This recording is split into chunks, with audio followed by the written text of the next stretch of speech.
طيب كف امك لو كانت يلا يلعن دين امك يا كف ابن امك لو المتناك. كانت من الكافرين. وعليكم. اتكلم يا شباب. دقيقة بس عمي باقة الحساب اللي مثبت على البث اللي هو الكبير يعني رمضان فرج. تيك توك. حطه من فضلك. الدور عنا عم جاهد لو سمحت. لا معلش احنا مش ماشيين بالدور بس عشان بعض الناس لازم يعني يدخلوا على طول المداخلة. بس اكيد انتم الشباب اذا ما قلت لكمش افتحوا المايك معناها انه في حد لازم يقول او يتكلم اول. هو عباس اتكلم يا اخوة.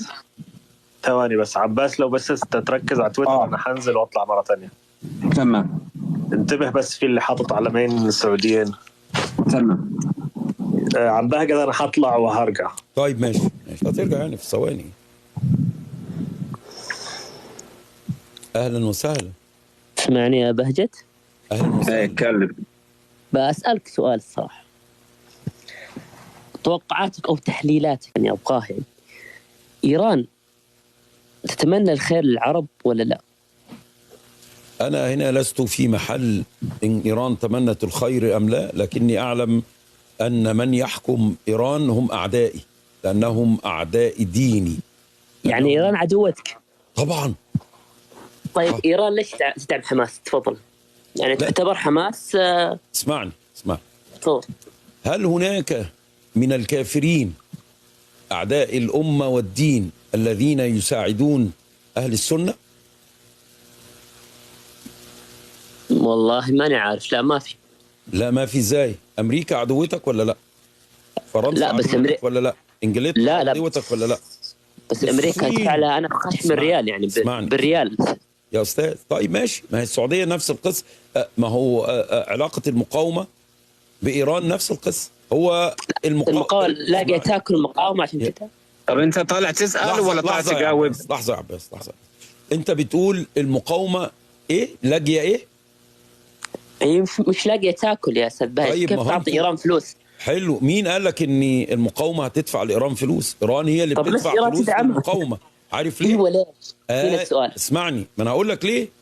عشان المقاومه تحمي ايران في حاله وجود اي اعتداء اسرائيلي على ايران ولا مفاعلاتها النوويه ولا يعني اللي هتطلب من المقاومه ان هي تضرب في اسرائيل، لان عدو مشترك في الوقت ده. بيظهر لنا ان هناك عداء بين اسرائيل وبين إيران، بين إيران وإسرائيل وأمريكا وحلف الناتو والاتحاد الأوروبي. المقاومة هناك عداء بينها وبين إسرائيل، وبما أن إسرائيل تعتمد على أمريكا والاتحاد الأوروبي بينصروها، فهناك عداء بين المقاومة والاتحاد الأوروبي وأمريكا، فالأعداء مشتركين. عشان كده من مصلحة إيران إن هي تدعم المقاومة على أساس يكون لها ذراع داخل الكيان المحتل تقدر تأدب به إسرائيل وقت حدوث أي أزمة من الأزمات. ودينا شايفين كيف فعلت المقاومة. إيران الجيش الإيراني نفسه لو اتقلب على طيزه، لو كل واحد منهم جاب زبر حمار وحطه في طيزه وطلعه من بقه، لن يستطيعوا ما كانوا يستطيعوا أن يفعلوا 1% ولا حتى 1/10% مما صنعته المقاومة يوم 7 أكتوبر. يبقى كانت نظرة إيران نظرة صحيحة، استثمرت في المقاومة والمقاومة بتديك لها إسرائيل. طيب المقاومة هي جاهل المقاومة لهالدرجة إن إيران تستغلها وهي ساكتة المقاومة؟ لا بالعكس، هو وين. ما هي الإيران لو لقت السعودية تدعمها، ولو لقت مصر تدعمها، ولو لقت دولة عربية بتدعمها، ما كانتش راحت للكافرين ولا الدين الكلب الروافد دول. مش انتوا اللي اضطرتوهم لكده؟ انتوا هيحاسبكم ربنا يوم القيامة على كده. طيب جميل يا أستاذ بهجت. بس عندي سؤال بس محيرني شوي الصراحة.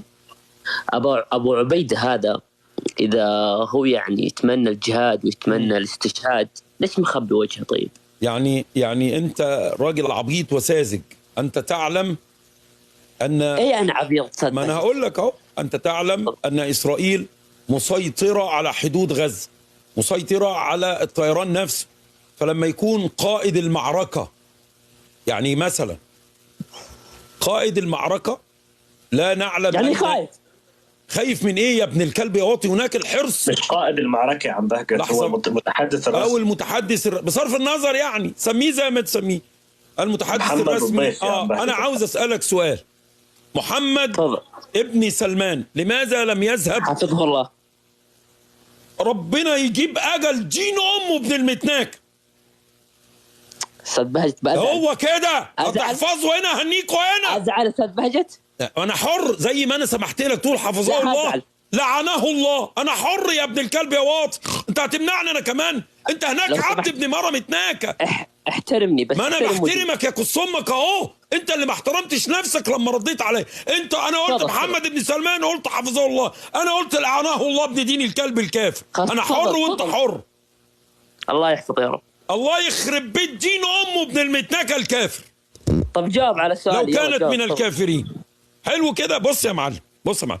محمد بن سلمان المطيز ده لماذا لم يخرج ايه يعني مطيز؟ بتياز؟ يعني بإليتين.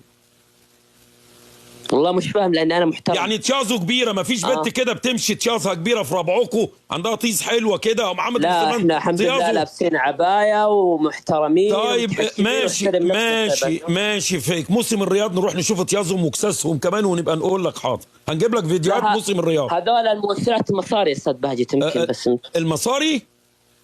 الممثلات المصروه. المصروه. ما انتوا خدتوا ما انتوا خدتوا الشراميط المصريات يعلموا الشراميط السعوديات. ما هو انتوا برضك يعني ما انتوا خدتوهم ليه يا اولاد المتناك عشان تنيكوه؟ ده انتوا اتحداك يا ابن المره المتناكه لو لقيت واحد بيروح موسم الرياض طالع له بذره اكبر من بذره امك يا ابن المتناك. كلكم خوالات بتتناكوا هناك. طيب كرسي امك لو كانت يلا يلعن دين امك يا ابن امك لو المتناك. كانت من الكافرين. استنى نتحاور شويه واقول لك.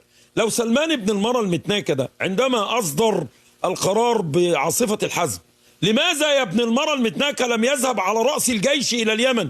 هو بيخاف؟ هو بيخاف يا كص امك؟ ما هو كان وزيرا للدفاع يا ابن العاهره الداعره. يلعن دين امك. هو خايف ليه يا ابن المتناكه راح اليمن؟ خاف من ايه يا كص امك؟ يبقى محمد بن سلمان جبان ابن دين كلب لو كانوا من الكافرين. اي خدمه يا ابن العاهره الداعره.